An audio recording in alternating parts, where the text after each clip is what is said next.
After Sir Alex Ferguson, Ruben Amorim is the first manager to win his first Manchester Derby. Sir Alex Fergusoner পরে David মোয়েস পারেনি, Luis van হাল পারেনি, Jose Moreno পারেনি, ওলে গানার সোলস্গার পারেনি, Eric ten hag পারেনি, Ralph রাগনিকও পারেনি, Ralph Rangnick পারেনি, এরিক টেন হ্যাগও পারেনি, রুবেন অ্যামোরিম পারল। এখন কথা হচ্ছে, একটা ম্যানচেস্টার ডার্বি জেতার পর ম্যানচেস্টার ইউনাইটেড, যে ক্লাবটা 13 নম্বরে বিলং করছে এখনো, তাদের এত আনন্দের কি আছে? একদম ঠিক কথা ভাই, তাদের এত আনন্দের আছেই বাকি, এত আনন্দ করার কি আছে? আমি এটা আমি কোনো সার্কাজমলি বলছি না, কিন্তু এটা আমি বলছি, সত্যিই বলছি যে আমরা ম্যানচেস্টার ইউনাইটেড একটা ম্যানচেস্টার ডার্বি জেতার পর আমরা এখনও লিগের 13 নম্বরে। Can you imagine? 13 নম্বরে আমরা এখনো। তারপরে এত আনন্দ যেন লিগ জিতে গেছি, এরকম করার কিছু নেই। আসলে ভালোটা কোথায় লাগছে না, দুটো জায়গায়। ফার্স্ট ভালো লাগাটা অ্যাকচুয়ালি ম্যাচ শুরু হওয়ার আগেই হয়ে গেছিল। রুবেন অ্যামোরিম, মানে আমি যখন নোটিফিকেশানটা পেলাম মোবাইলের স্ক্রিনে যে র্যাশফোর্ড গার্নাচো স্কোয়াডে নেই, আমি চলো বেঞ্চে থাকবে। আমি বিশ্বাস করুন 3 বার আমি 3টে ফুটবল অ্যাপ, ইউনাইটেডের অফিসিয়াল যে অ্যাপটা, one football app, goal.com live যেটা আছে সেটা, 3টে অ্যাপকে আমি বারবার খুলে চেক করছিলাম যে কোনো গ্লিচ হলো কি না। বেঞ্চেতেও গার্নাচো র্যাশফোর্ড নেই। আমি তার আগের 1 ঘন্টার নোটিফিকেশানগুলো চেক করলাম যে কোনো রকম কোনো ইনজুরি নিউজ আছে কি না, সেটাও নেই। তারপর ইকারলি ওয়েট করে বসেছিলাম কখন রুবেন অ্যামোরিম এসে বলে কি হলো। আর রুবেন অ্যামোরিম এলো, এসে বলল এটাই যে কারণে বাদ দেওয়া হয়েছে সেটা ফুটবল তো বটেই, তার সাথে ট্রেনিং পারফরমেন্স প্লাস কেমন তাদের অ্যাপ্রোচ টুয়ার্ডস টিমমেটস, কেমন তারা ড্রেস আপ করছে, কী খাচ্ছে, সব কিছু মিলিয়ে টোটাল যে রেজাল্টটা এসছে তাতে তাদেরকে টিমে রাখা হয়নি। পুরো বিষয়টা বুঝে উঠতে আমার লেগে গেল 2-3 মিনিট। বাট তারপরে বুঝলাম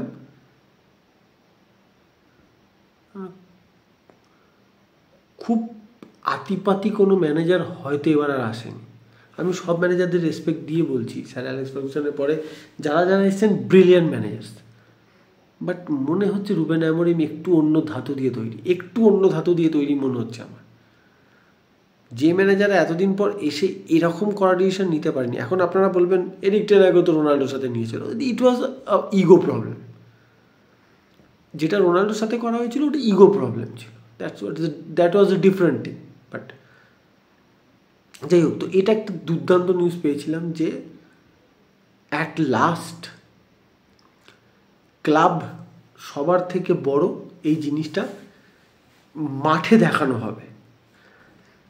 আমি যে জিনিসটার জন্য আরও বেশি করে কালকে ম্যানচেস্টার ডার্বিটা দেখতে বসেছিলাম সেটা হচ্ছে যে, হ্যাঁ জানি পেপ গার্দিওলার এই ম্যানচেস্টার সিটিকে আপনি বলতে পারবেন না যে এরা আপনাকে ছিঁড়ে খেয়ে নেবে, না, কারণ এরা নিজেরাই এখন হাতড়ে বেড়াচ্ছে, কনফিডেন্স হাতড়ে বেড়াচ্ছে।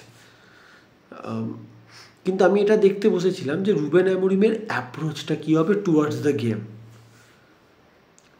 সে কি নিজের ফিলোসফির বাইরে বেরোবে, সে কি স্ট্রাকচারে কিছু পরিবর্তন আনবে। সেখানে আমি প্রথমেই দেখলাম যে ফার্স্ট চেঞ্জ যেটা দেখলাম সেটা হচ্ছে উইং ব্যাক হিসাবে মাজরাউইকে ইউজ করা। আমি খুব আনন্দ পেয়েছি এটাতে। 3 ম্যান ডিফেন্স যদি কোনো টিমের হয়, 3 ম্যান বা 5 ম্যান ডিফেন্স, আপনাকে মানতে হবে সেই ফরম্যাটে, সেই সিস্টেমে Harry Maguire one of the best defender. কালকে হ্যারি ম্যাগুয়ারের পারফরমেন্স আপনারা দেখেছেন। দেখুন, সমস্ত লাইমলাইটটা তো আমার ব্রুনো এরা নিয়ে বেরিয়ে গেছে। কালকে হ্যারি ম্যাগুয়ারের পারফরমেন্সটা প্লিজ আপনারা সবাই আবার হাইলাইটস না হোক রিপিটে দেখুন। He was like a rock at the centre back position কালকে, যেটা মানে আমি পরে দেখছি অনেক কিছুই যেটা ম্যাচ চলাকালীন না উত্তেজনার বসে দেখা যায় না, পরে আবার যখন আমি দেখছিলাম সত্যি তাই। What a brilliant but still underrated performance. কেউ কথা বলছে না এটা নিয়ে, but what a brilliant performance. একটা বারের জন্য কালকে আর্লিং হাল্যান্ড মানে ডুয়েল জিততে পারেনি এগেন্স্ট ম্যাগুয়ার, এয়ারে হোক কি বল উইথ দ্য ফিট হোক, একবারের জন্য না। ফিল ফোডেন কাল একবারও ম্যাগুয়ারকে ড্রিবল করতে পারেনি। কালকে ম্যাগুয়ারের মনে টোটাল 8টা না 9টা ব্লক, আর তার সাথে কিছু ভয়ঙ্কর পল স্কোলস টাইপের লং রেঞ্জ ক্রসিং, মানে যেটা হচ্ছে সুইচ করাটা, মানে with the ball Harry Maguire always better, কিন্তু কালকে যে লং রেঞ্জ পাসিংগুলো হ্যারি ম্যাগুয়ার করেছিল, ভাই সেন্টার ডিফেন্সে মিডফিল্ড খেলিয়ে দাও। তো যেটা বলছিলাম, তো রুবেন অ্যামোরিমের যে কাল আমি অ্যাপ্রোচটা দেখলাম towards the game, after 3 minute 4 minute United was terrific. মানে এখন অবধি আমি যেটা দেখেছি যে সিটির এগেনস্ট ইউনাইটেডের ট্যাকটিক্স থাকে সিট ব্যাক কাউন্টার, র্যাশফোর্ড আর গার্নাচোকে মেনলি ইউজ করা, কিন্তু কালকে অ্যামোরিমের অ্যাপ্রোচ এটাই ছিল, let's play hour football. City কি করছে, সিটি করবে যখন আমরা without the ball.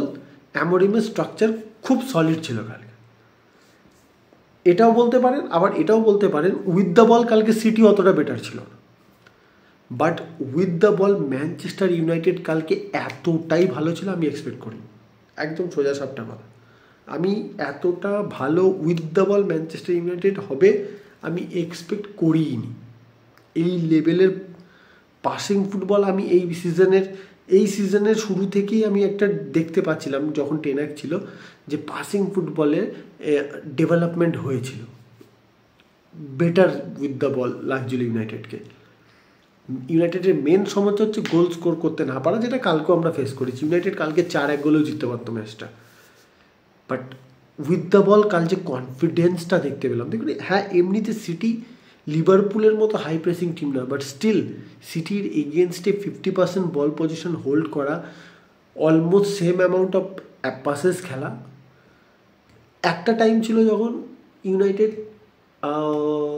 59th minute 60 minute থেকে 71-72 মিনিট, এই 12 মিনিটের মতো ইউনাইটেড বল পজিশন হোল্ড করে খেলছিল, বাট নিজের হাফে, অপোনেন্ট হাফ বা মিডফিল্ড ক্রস করতে পারছিল না।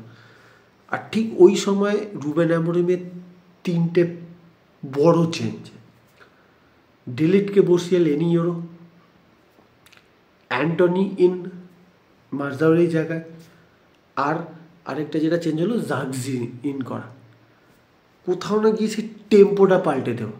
আর এই একটা জায়গাতে আমি সত্যি মানে প্রত্যেকবার দেখছি আমার ভালো লাগছে যে আর্লি সাবস্টিটিউশনস যখন দরকার, ওই মোমেন্টে সাবস্টিটিউশনস, একদম লাস্ট মোমেন্টের জন্য ফেলে না রাখা। অ্যান্টনির সাবস্টিটিউশনটা কালকে গেমে খুব ইম্প্যাক্ট ছিল। অ্যান্টনির সাথে আমাদের একটা সলিড কম্বিনেশন প্লে আমি খেয়াল করছি লাস্ট 2-3টে ম্যাচ ধরে।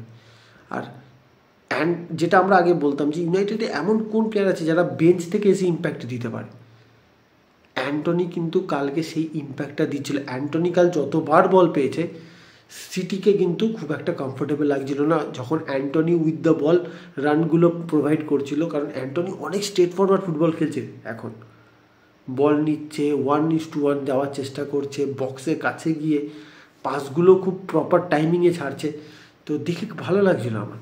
জাগজিকে কালকে দেখে ভালো লাগলো। তো যাই হোক, ইউনাইটেড কালকে নিজের খেলাটা খেলেছে এগেন্স্ট সিটি, আমার এটা দেখে বেশি ভালো লেগেছে। 3 পয়েন্টটা আমার কালকে কাছে সত্যি বোনাস, মানে আমি কল্পনা করতে পারিনি ওইখান থেকে ইউনাইটেড ম্যাচটা জিততে পারবে, কারণ কোথাও না কোথাও সেই কনফিডেন্সটা আমাদের ইউনাইটেড ফ্যানদেরও চলে গেছে। তবে কমেন্টেটারদের বলবো, তারা কন্টিনিউ একটা কথাই বলে যাচ্ছিলো, ইউনাইটেড আর সিটি এখন যে লেভেলে আছে, যেখানে বিলং করছে, তাতে আপনি এক্সপেক্ট করতে পারেন না কখন কী হয়ে যাবে, মানে আনএক্সপেক্টেড ঘটনা ঘটে যাবে যখন খুশি, আর সেটাই হলো। ব্রুনো তার আগে একটা গোল্ডেন চান্স মিস করেছিল, বাট দেন পেনাল্টিটা, আর লাস্টে আমাদের এই গোলটা, আমি আর আমার বাবা বসে খেলা দেখছিলাম। আমরা তো আমার বাবা এই কথাটাই বারবার বলছিল যে হয়তো বুঝতে পারা যাবে, বাট এখনও মানুষ সেইভাবে বুঝতে পারছে না, কিন্তু it was one of the most beautiful goals.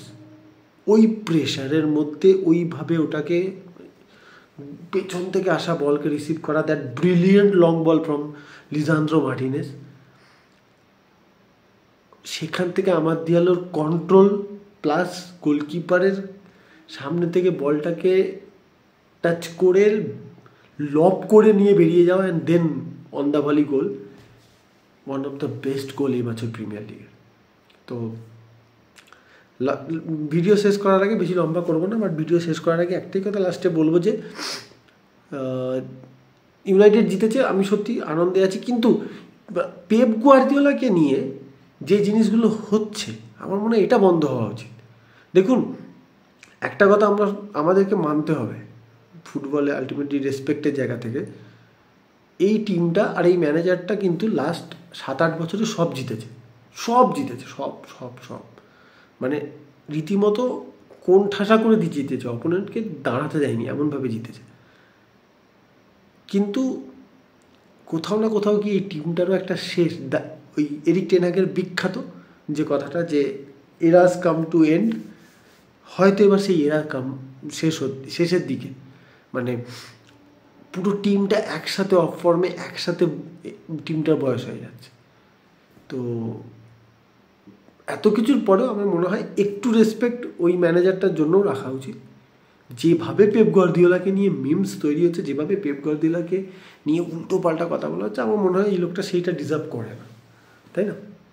তো যাই হোক, এটা was a brilliant night of football. English premier লিগের আরও অনেক কিছু ঘটে যাচ্ছে, সেগুলো নিয়ে পরে কথা বলবো পরের ভিডিওতে। তো আজকের মতো এটুকুই। সবাইকে ইউনাইটেড ফ্যান্স খুশ তো বহুত হবে তোমার, তাই না? তো এটুকুই, চলুন পরের ভিডিওতে আবার দেখা হবে। ততক্ষণ সবাই খুব ভালো থাকবেন, টেক কেয়ার, বাই গাইস।